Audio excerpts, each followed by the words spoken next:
du kan. Upp backen. Ta dig.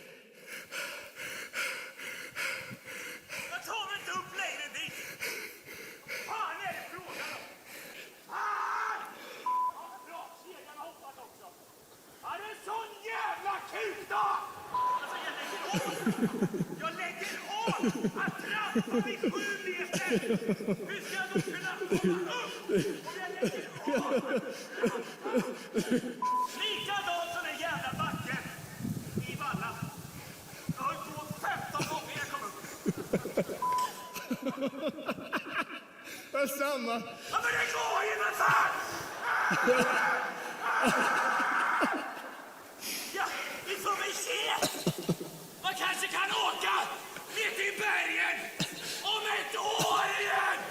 Kom den här. Trampa inte helvete. Ja. Vad fan! Vad fan! Vad fan var det här? Jävla kuk!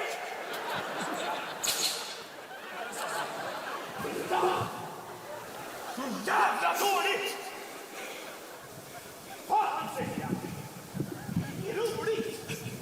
Det är för fan överhettad för helvete! Vad ska jag göra av den här då?